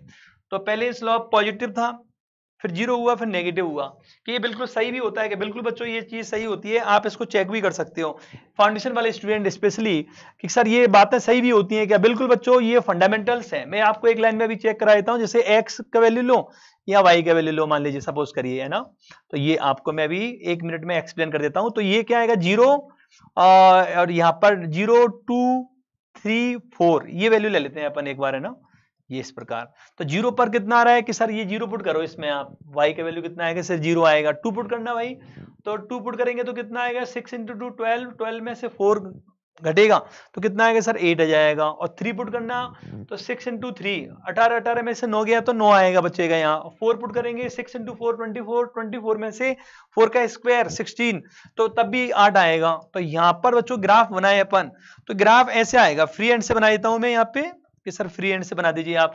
तो यहाँ पर अपन जो वैल्यूज लेके देख रहे हैं अपन कि सर एक तो आपने 0 लिया, 0 और इसके बाद 2 लिया है, फिर 3 लिया है और 4 लिया है, ये वैल्यू आपने ली है सर। तो ग्राफ जो आने वाला है ना बच्चों यहाँ पर, तो ये ग्राफ जब अपन जैसे मान लिए 0 पर 0 तो ये पॉइंट ही आ गया ना, उसके बाद 2 पर कितना आ रहा है कि सर 8, मान लीजिए 8 यहाँ डिफाइन कर दिया अपन ने 8, और फिर 3 पर 9 तो थोड़ा सा इससे ऊपर मानना पड़ेगा ये, ठीक है। तो ये पॉइंट जब लेंगे ना अपन बच्चों कि ठीक है सर जी आप ये अपन बात करें तो यहाँ पर एक पॉइंट तो यहाँ आएगा यार ये, ठीक है। इसको थोड़ा सा इरेज करके मैं मतलब एक तरह से ये ग्राफ पेपर पर आप ऐसा करके देखोगे यार ये ऐसे कि ठीक है सर जी 9 पर ये आप लेके देखोगे इस प्रकार, 4 पर ये आप वापस से 8 वैल्यू मिला है ऐसे। अब इन पॉइंट्स को मिलाएंगे ना अपन ऐसे, तो ऐसे मिलेगा ये। तो ये एक पैराबोला, इसे बोलते हैं बच्चों यू शेप्ड आ रहा है ये थोड़ा थोड़ा, तो ये पैराबोला का ग्राफ आएगा एक्चुअल में। वो यही मालूम पड़ जाता है बच्चों जब एक वेरिएबल पर पावर 2 हो, ठीक है, और एक पर 1 हो, ठीक है, 2 वाले के साथ 1 वाला हो सकता है, तो इस तरह का ग्राफ आएगा पैराबोला। पैराबोला में क्या होता है यू शेप्ड होता है, ये सीधा पैराबोला ऐसे होगा और जो इन्वर्टेड पैराबोला नीचे की तरफ होता है। तो ये पहले ही हमें मालूम होता है, आप लोगों को भी सीख जाओगे। अगले लेक्चर में ये मैं समझा दूंगा कि आप देखते ही मालूम कैसे हो जाएगा कि पैराबोला है, सर्कल है, एलिप्स है, स्ट्रेट लाइन है, ठीक है, उनको पूरा मैं कवर कर दूंगा, वन शॉट दूंगा मैं जिसमें पूरे ग्राफ के बारे में आप लोगों को समझा दूंगा कि ठीक है सर जी पहले तो आप ये स्लोप की फील्ड लाओ। स्लोप का फील्ड लाने के लिए तो मैंने आपको ये फील्ड लाने के लिए तो मैं इतना माथा फोड़ी कर रहा हूं यार। तो बच्चों देखो कि ठीक है सर जी समझाओ। देखो बच्चों यहां पर अपन बात करें कि सर 2 पर स्लोप पॉजिटिव है, तो भाई देखो ना x बराबर 2 पर, तो यहां टेंजेंट खींचोगे ना यार ये बच्चों ऐसे, तो यहां पर टेंजेंट खींचेंगे तो ऐसे आएगा ना ये, तो डेफिनेटली जो एंगल आएगा, ठीक है, जो एंगल आएगा उसका tan थीटा वैल्यू लोगे आप तो 100% 2 आएगा वो, ठीक है। तो ये इसका मतलब है, तो ये tan थीटा की वैल्यू इस जगह पर जब ये अपन प्राप्त करेंगे तो वो 2 आने वाला है। 3 पर कितना आया था 0, तो देखो ना यार 3 पर दिख भी रहा है अपन है, ये 3 पर ऐसे ये टेंजेंट ये आएगा ये, तो ये इसके पैरेलल है ना, तो x एक्सिस से एंगल 0 है तो tan 0 0 आ रहा है। और 4 पर देखो कि सर -2 आ रहा है, तो यहां पर आप ये खींचोगे टेंजेंट तो वो 90 से ज्यादा आएगा ना एंगल यार, और जब थीटा 90 से बड़ा आएगा तो tan थीटा नेगेटिव आएगा। तो ये इसीलिए तो ये मतलब बिल्कुल परफेक्ट है, ये tan थीटा की वैल्यू मिली है आपको। तो कई बार फिजिक्स में क्या होता है ये हमें मतलब इम्पोर्टेंट होता है कि tan थीटा और स्लोप रिलेट हो जाते हैं, तो वहां पर ये हमारे काम की चीज होती है कहने का मतलब। तो अभी तो मैं फिजिक्स में नहीं घुस रहा हूं, बट ये बताने की कोशिश कर रहा हूं कि इन चीजों की इंपोर्टेंस है, ठीक है। जहां पर हमें tan थीटा की आवश्यकता होती है तब हमें ये dy/dx से मिल जाएगा, ठीक है कि ठीक है सर जी कोई दिक्कत नहीं है, आगे जब चीजें आएंगी तो आप और उनको रिलेट करोगे। बिल्कुल बच्चों अब अपन बात करें कि सर जी आप मैक्सिमम मिनिमम थ्योरी पर आ गए हैं। बिल्कुल बच्चों मैक्सिमम मिनिमम थ्योरी ये क्या होता है एक्चुअल में बच्चों, कोई भी चीज एक जैसी बनी नहीं रहती, कई बार जनरली उसमें बदलाव आता है ना। जैसे अभी का समय मान लें अपन कोरोना महामारी में, तो खराब दौर चल रहा है, तो ऐसा थोड़ी है कि हमेशा खराब खराब खराब ही रहेगा, कभी भी दिन फिरेंगे बच्चों, अच्छे दिन आएंगे बच्चों, सभी के आएंगे बच्चों। तो उन अच्छे दिनों में क्या होगा ग्राफ वापस ऊपर की तरफ जाएगा कि बिल्कुल सर जी ऊपर की तरफ जाएगा। तो ये जो मिनिमम वाली कंडीशन है कि दुनिया इसमें अभी अत्युत्साहित है, परेशान है बच्चों, तो उसके बाद एक अच्छा समय आएगा जिसमें हम लोग ऊपर की तरफ प्रोग्रेसिव होंगे बच्चों, ठीक है। तो वैसा ही मैक्सिमम मिनिमा की थ्योरी है कि ठीक है सर जी बताओ कैसे ये, तो मैंने बताया ना कि चीजें कई बार एक जैसी नहीं रहती बल्कि घटती बढ़ती है। देखो ये बढ़ रहा है वैल्यू y का, अच्छा समय है भाई, फिर बेकार समय आया कुछ समय के लिए, वापस अच्छा समय आया, फिर वापस खराब। तो ये क्या होता है हम भी अपनी लाइफ में मैक्सिमम मिनिमम प्राप्त करते हैं बच्चों, है ना। तो वैसे ही क्या होता है क्वांटिटीज में भी ऐसा होता है कि वो घटती बढ़ती हैं बच्चों। जैसे अपन मान लिए वेलोसिटी की बात करें तो मान लिए अच्छा हाईवे है तो आपकी स्पीड अच्छी मेंटेन की आपने, फिर किसी वजह से आपको स्पीड कम करनी पड़ी, फिर वापस से आपको एक सड़क मतलब थोड़ी सी खाली मिली तो आपने वापस स्पीड। तो कहने का मतलब क्या होता है वेरिएशन, ये कोई भी क्वांटिटी हो सकता है या स्पीड हो या टाइम हो और कुछ भी हो सकते हैं कि ठीक है सर जी कोई दिक्कत नहीं है। तो कई बार क्या होता है हमें वो उनमें रिलेशन पता होता है कि स्पीड टाइम के साथ कैसे चेंज हो रही है, तो है ना। तो ये जनरल बात कर रहे हैं अपन तो एक्चुअल में मैथमेटिक्स क्या एक्स वाई में चलती है बच्चों, उसमें थोड़ा फील देर में आता है, बट एक बार फील आने के बाद मजा आ जाता है उसमें भी, क्योंकि फिजिक्स को तो मैं साइंस का गुरु मानता हूँ भाई, मैथ्स को पूरे साइंस का गुरु मानता हूँ, क्योंकि उसमें ही पूरे जो चीजें हैं ना बच्चों वहीं से निकल के आती हैं। आगे चल के एडवांस साइंस पूरी मैथमेटिक्स पर बेस्ड हो जाती है, इवन आपकी बायोलॉजी भी बच्चों, ठीक है।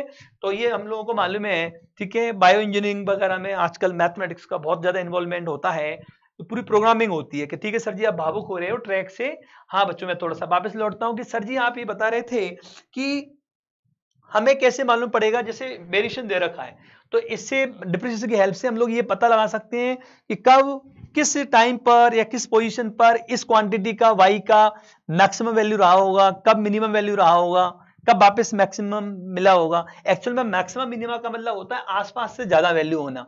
मैक्सिमम का मतलब ये नहीं होता कि सबसे ज्यादा, बल्कि होता है कि आसपास से ज्यादा।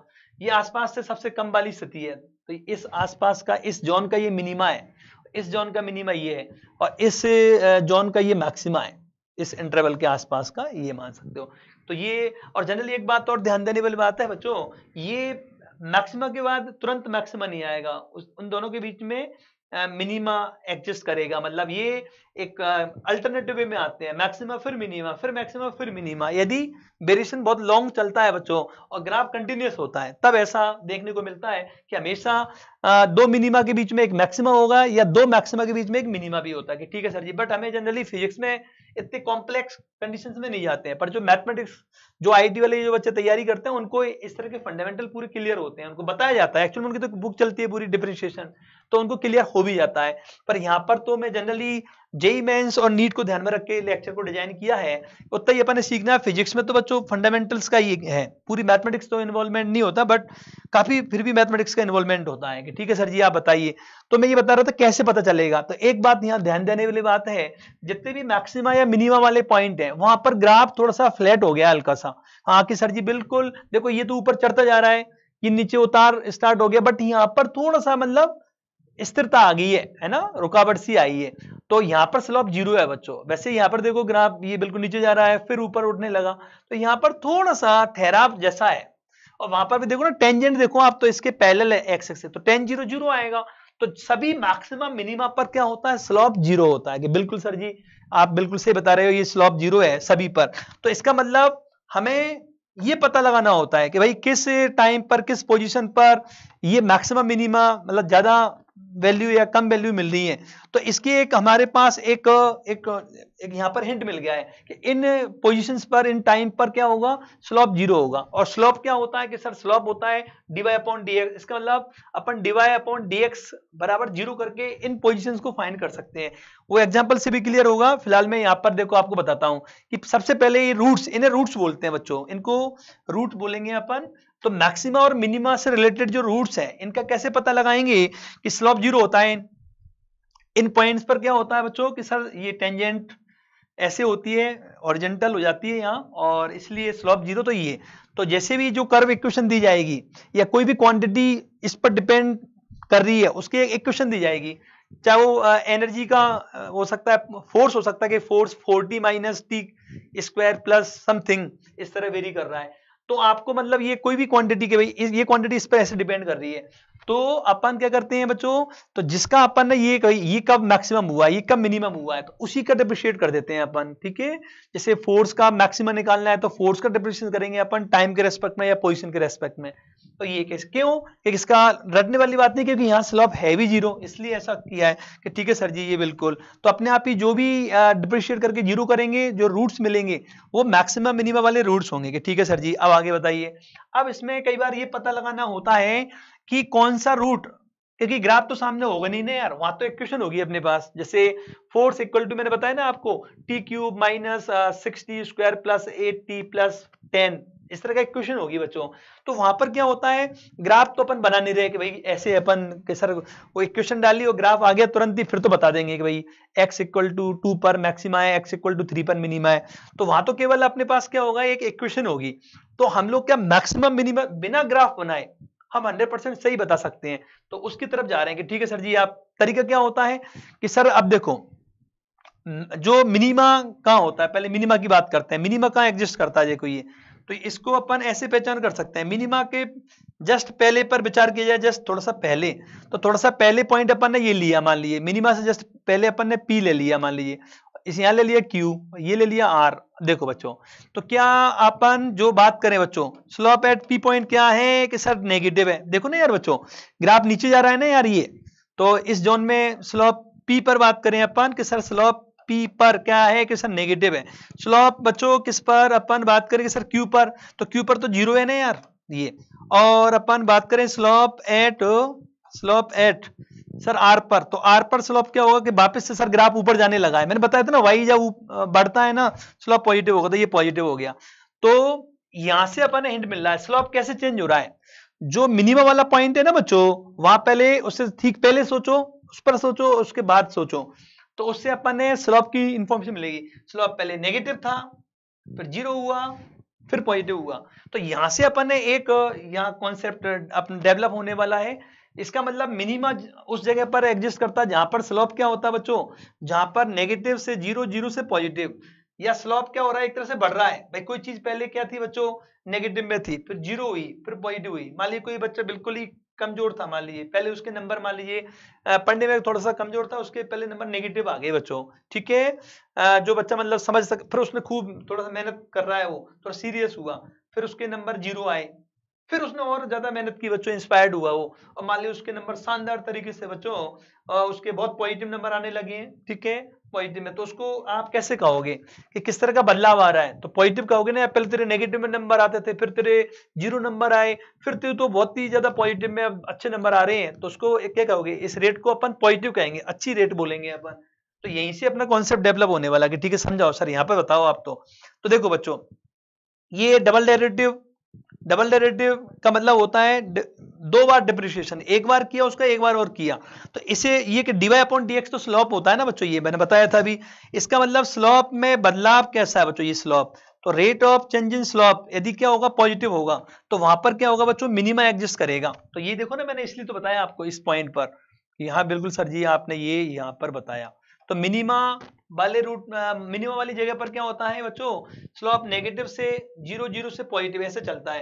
तो जो बदलाव है वो स्लोप में, स्लोप एक तरह से क्या हो रहा है बच्चों, बढ़ रहा है ना, rate of change in slope. तो ये वही तो है बच्चों कि डी स्लोप का मतलब चेंज इन स्लोप, और ये चेंज इन एक्स है। तो चेंज कैसे हो रहा है, पॉजिटिव हो रहा है, तो पॉजिटिव है, तो जहां पॉजिटिव आएगा ये सेकंड डेरिवेटिव, वहां पर क्या होता है बच्चों, मिनिमा एग्जिस्ट करता है। ये एक्चुअल में इसका जो मेन कारण है। अब हो सकता है आपको एकदम से थोड़ा सा ये पजल लगेगा, बट एक्चुअलिटी तो यही है बच्चों। हकीकत तो यही है कि इसका कारण ये इसलिए दिया, उल्टा लगेगा आपको कि यार सेकंड डेरिवेटिव, जिस रूट पर सेकंड डेरिवेटिव पॉजिटिव होगा वहां सर बोल रहे हैं मिनिमा होता है, तो यहाँ उल्टा ही होता है बच्चों, है ना, कि स्लोप, ये एक्चुअल में डेरिवेटिव स्लोप को नहीं बता रहा, बल्कि ये स्लोप में कैसे बदलाव आ रहा है। स्लोप में बदलाव तो पॉजिटिव ही आ रहा है ना, पहले नेगेटिव फिर 0 हुआ फिर पॉजिटिव, इसलिए ये, तो ये दोनों चीजें अलग है थोड़ी सी बच्चों, है ना। तो इसको आप याद रखो, सेकंड जिन रूट पर सेकंड डेरिवेटिव पॉजिटिव आएगा वहां मिनिमा होता है। इसी प्रकार उल्टा भी अपन यहाँ देखो, यहाँ पर ले अपन अब कि सर मैक्सिमम वाले पॉइंट को समझाना, तो यहाँ पर ले लेते हैं अपन, जैसे एस टी यू ले लिया अपन ने, इसको एस, ये टी, इसको यू ले लिया। तो डेफिनेटली बच्चों यहाँ पर पॉजिटिव स्लोप है, फिर यहाँ 0 हुआ या नेगेटिव होगा, कि ग्राफ ऊपर जा रहा है पॉजिटिव, फिर यहाँ स्लोप 0 या नेगेटिव, तो प्लस से 0 होना, 0 से फिर नेगेटिव में, तो ये तो घाटे वाला काम है ना, स्लोप यहाँ घट रहा है, ठीक है बच्चों, कम हो रहा है। तो यहाँ पर अपन बात करें, ये स्लोप ही तो है, तो चेंज इन स्लोप कैसे मानोगे आप, स्लोप घट रहा है ना यार, पहले पॉजिटिव फिर 0 हुआ फिर नेगेटिव हो गया, तो इससे तो आप नुकसान कहोगे ना एक तरह से। तो चेंज इन स्लोप क्या आएगा, डी स्लोप का मतलब होता है चेंज इन स्लोप, यही तो मतलब बताया ना डी का मतलब। तो चेंज इन स्लोप क्या है बच्चों, नेगेटिव, डी एक्स तो हमेशा ही बढ़ रहा है ना सभी के लिए, तो ये तो ऑलवेज पॉजिटिव है, पर चेंज इन स्लोप क्या है बच्चों, यहां पर नेगेटिव है, तो जहां पर नेगेटिव होगा ये, तो वहां पर क्या होगा, मैक्सिमम होता है, ये मेन कारण है बच्चों। तो इससे ज्यादा पजल नहीं होना, आप तो याद रखिए सेकंड, जिन रूट्स पर सेकंड डेरिवेटिव नेगेटिव होगा वहां उल्टा मैक्सिमम होता है, तो थोड़ा सा में कंडीशन उल्टी आती है बच्चों, पर मेन कारण यही है, मैथमेटिशियन लोगों ने इसलिए ऐसा डिफाइन कर रखा है। अब मैं एग्जांपल से समझाता हूं तो आपको शायद और भी फील आ जाएगा। वैसे तो इन कंडीशंस को याद रखिए, इनको कैसे अप्लाई किया जाता है, मैंने उसके लिए कुछ एग्जांपल्स यहाँ पर लिए हुए हैं, ताकि आपको थोड़ा सा और फील आ जाए बच्चों, कि फिजिक्स में फील करना बहुत जरूरी है।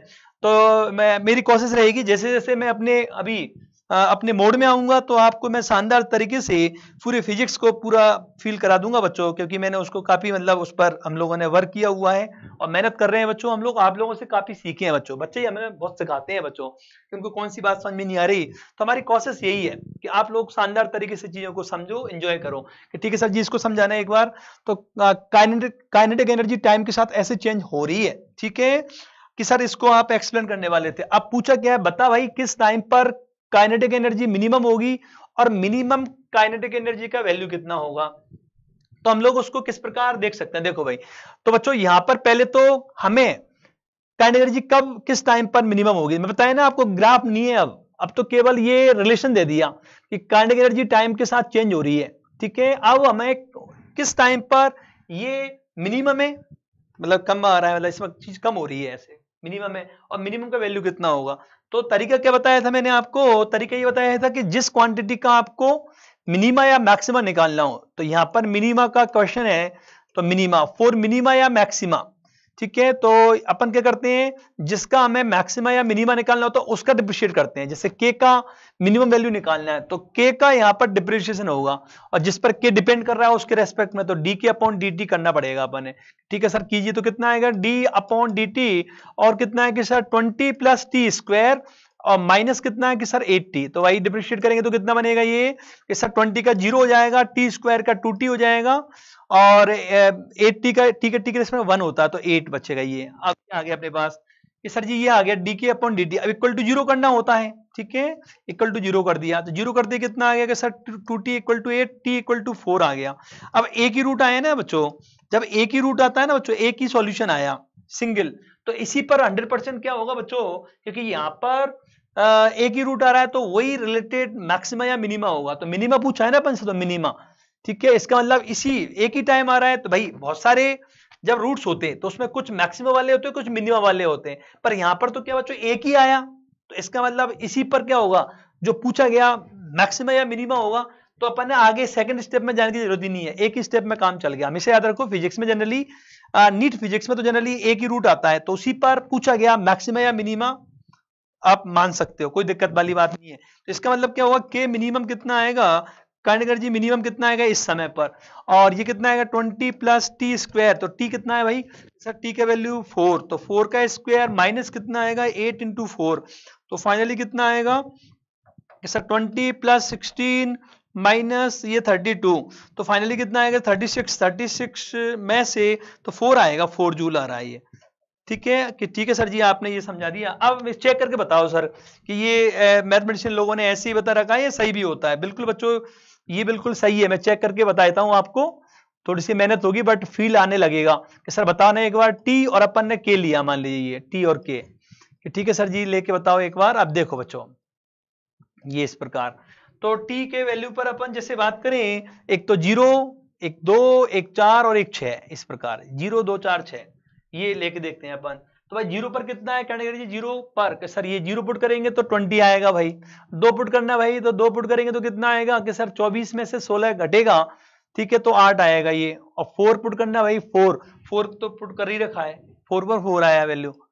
और 6 पर कितना आएगा कि सर 6 पुट करना तो 36 56 हो जाएगा, 56 में से 48 घटेगा, 48 है ना, तो कितना आएगा सर 8 बचेगा, तो 8 आ गया ये। तो इस तरह ग्राफ अब कैसे बनाएंगे अपन, फ्री हैंड से ग्राफ बना देते हैं अपन। तो फ्री हैंड से कैसे बनेगा कि सर पहले 0 लो, फिर 2 लो, 4 लीजिए, और फिर 0 2 4 और 6 लीजिए, ये मान लिया अपन ने। तो कितना है कि सर 0 पर कितना है 20 है, तो 20 अपन अंदाजे से यहां मान लेते हैं बच्चों काइनेटिक एनर्जी, और टाइम अपन ने ये मान लिया, ठीक है। और 2 पर ये ले लिया, 4 पर कितना है कि सर 4 ही है, 2 पर 8 था सॉरी, पहले तो अपन यहाँ पर 8 यहाँ अंदाजे से मैं दिखा देता हूँ ऐसे, ठीक है सर जी, अंदाजे से आपने ये 8 मान लिया यहाँ, ठीक है। और 4 पर कितना कि सर 4 है, तो इसका भी आधा, तो यहाँ पर मान सकता हूँ अंदाजे से ये, ठीक है सर जी। ये ग्राफ पेपर पे आप बना सकते हो, 11th वाले स्टूडेंट स्पेशली, ठीक है, क्योंकि उनको ये फील तभी उनको लगेगा ये सब चीजें सही है, नहीं तो उनको ऐसा लगेगा जैसे थोप दी गई हो ये मैथ्स की चीजें, पर इनमें एक बार समझोगे तो आपको लगेगा कि रियलिस्टिक है यार चीजें।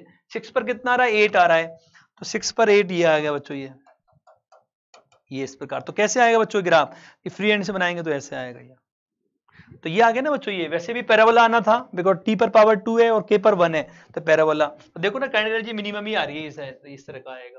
तो डेफिनेटली ये बात t इक्वल टू 4 पर ये मिनिमम ही तो एग्जिस्ट करेगा बच्चों, यहाँ मिनिमम ही तो, ये देखो पहले ज्यादा था फिर कम होता गया फिर वापस बढ़ने लगा, तो ये मिनिमा है, मिनिमम वैल्यू भी मान सकते हैं इसे अपन। ठीक है सर जी, कोई दिक्कत नहीं है। तो ये एक फील करने वाली बात है, ये बिल्कुल बिना ग्राफ बनाए हम लोगों ने ये मतलब गारंटी दे दी कि इस पर क्या होगा, मिनिमम वैल्यू आएगी। तो ये एक मतलब स्ट्रेंथ है मैक्सिमा मिनिमा को अपन कैसे मतलब डिफरेंशिएशन से फाइंड कर सकते हैं। तो ये डिफरेंशिएशन को मतलब मैं बहुत पावरफुल मानता हूँ। वैसे इंटीग्रेशन भी है बच्चों, तो अगले लेक्चर में तो मैं आपको इंटीग्रेशन समझाऊंगा, ठीक है बच्चों। उसके बाद ग्राफ थ्योरी लूंगा, है ना मैं, ठीक है सर जी की आप। अब अपन बात करते हैं कि सर जी आप इसमें और क्या बताने वाले थे, एक सवाल और समझा देता हूँ वही मैं, ठीक है ये पूरा। अब इसमें अपन बात करें कि सर जी इसमें इसमें वही बच्चों पूछा है, इस तो थोड़ा मैंने कॉम्प्लेक्स वाले लिए ताकि और फील आए, क्योंकि अभी तक तो एक ही रूट आया था उसी पर मैंने मिनिमा मान लिया था, एक रूट आता है तब दिक्कत नहीं है, इसमें ज्यादा रूट आने वाले हैं अपने पास, है ना। कि ठीक है सर जी, तो अपन ने ये y और x में रिलेशन दे रखा है, इसका मतलब y कम ज्यादा होगा, ग्राफ ऊट पटांग से आएगा थोड़ा सा इसका बनाएंगे तो अपन। अब वो पूछा है कि बता किन x पर ये मैक्सिमम हुआ होगा, कब ये मिनिमम हुआ होगा।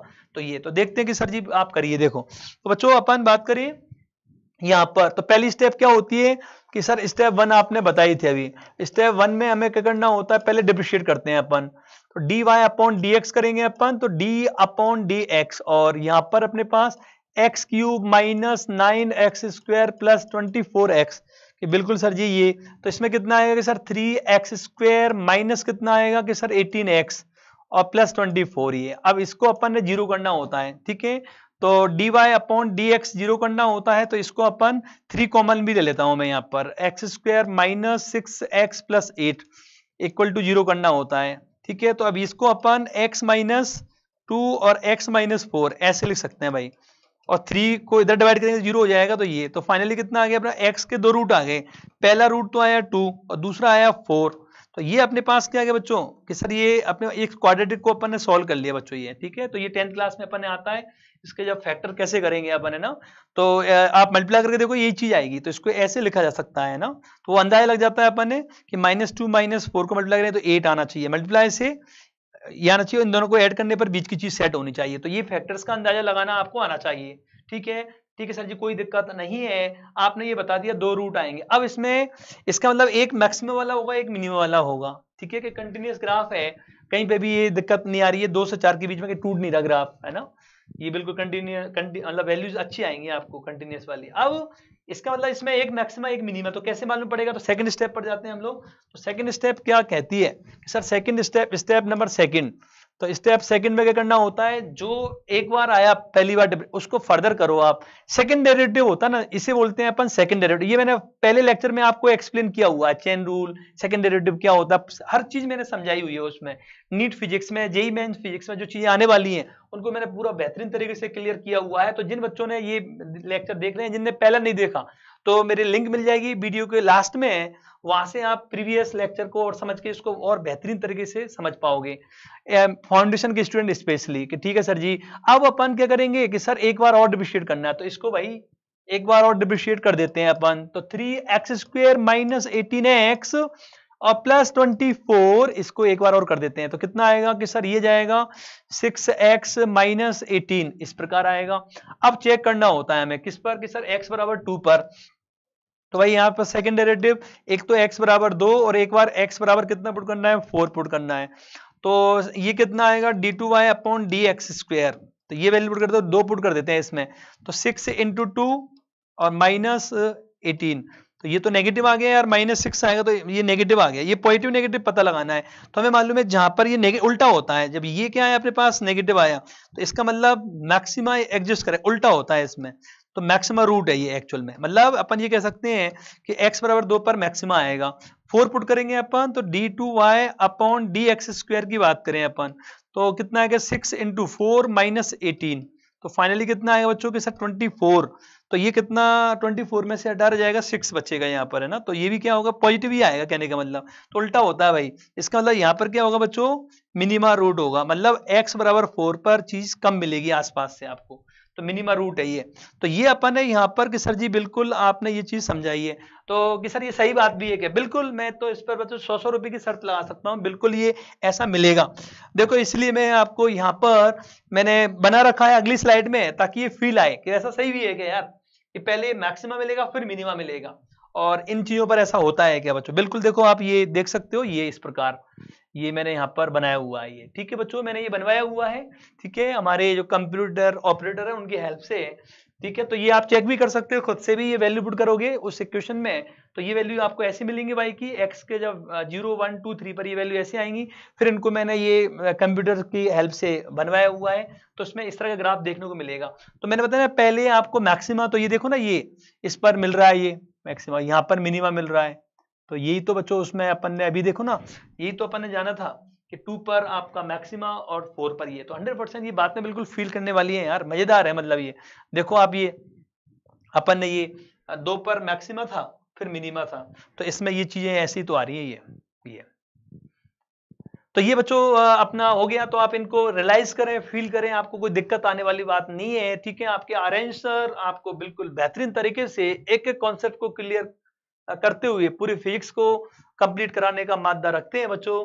तो आप बिल्कुल बने रहिए और मुझे अपने सजेशंस भेजिए, आप लोगों का सपोर्ट से हमें एनर्जी मिलेगी। पूरा नीट विजन आपका मतलब बेहतरीन जो करने में लगा हुआ है, आपको एक क्वालिटी एजुकेशन हमारा देने का पूरी कोशिश है कि आपको एक क्वालिटी एजुकेशन मिले एक अफोर्डेबल फीस में, ठीक है। और मतलब बच्चा केवल फीस की वजह से वंचित ना रहे इन चीजों को, ये हमारा एक मिशन है, उसमें हम लोग लगे रहेंगे हमेशा, ठीक है बच्चों। तो आप मैंने आपको यहाँ पर बहुत बहुत धन्यवाद, आपने ये वीडियो देखा, और मेरी बहुत बहुत वापस से शुभकामनाएं कि आने वाला साल हम सभी के लिए बहुत बढ़िया रहे।